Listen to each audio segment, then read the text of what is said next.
Welcome back. A little dollars and cents here. Shareholders, for the first time, it seems, striking back. Last week, shareholders at Citigroup voted down the proposed CEO pay package. Vote came just as new figures emerged showing an increasing wealth disparity in the U.S. In the last 3 years, earnings for Americans at the very top rose by another 9%. But could that trend stop in its tracks thanks to the investors at Citigroup?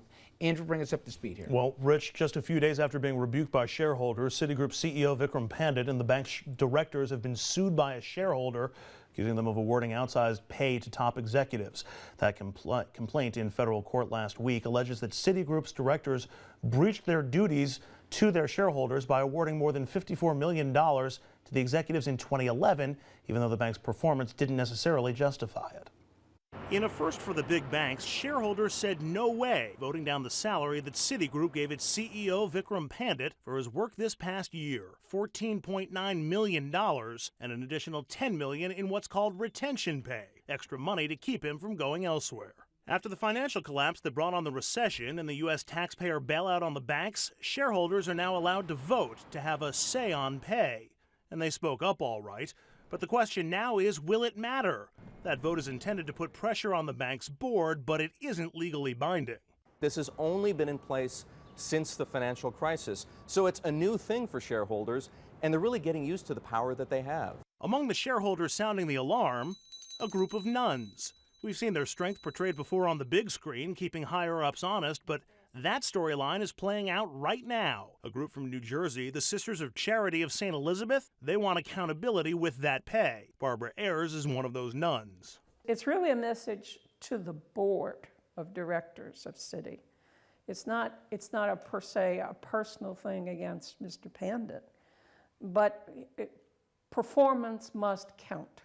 The rallies around the country against the 1% is a clear sign that people are saying somebody has to tend to this.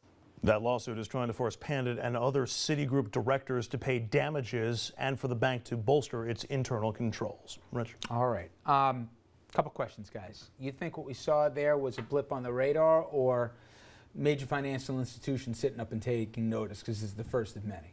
Yeah, I think it's we're in the post-TARP world, the post-collapse 2008 world.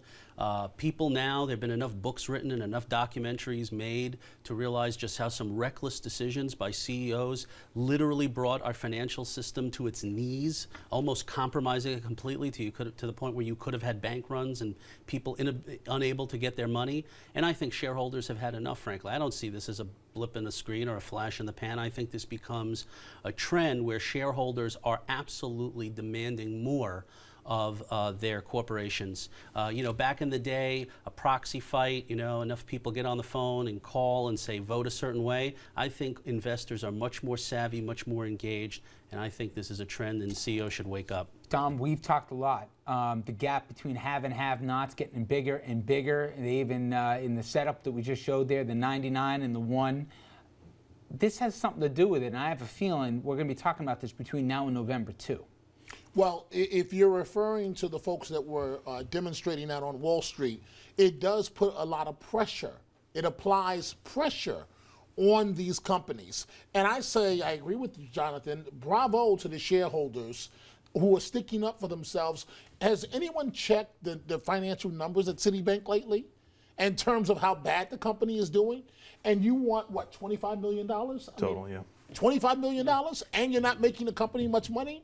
No. This is an issue that absolutely cuts across party lines. Again, the question is not whether or not CEOs should be paid, in some cases even paid exorbitantly. However, it's got to be performance-based. Yeah, right. I mean, this notion that you just make money because you're at the top is just completely ridiculous. All right.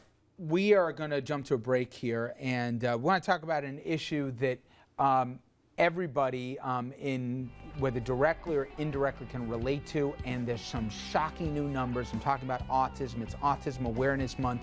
When we come back here, if you haven't seen the data that's come out, it's really substantive here, and also some interesting ideas about what might be causing the increase in the diagnosis of this condition. Please stay with us.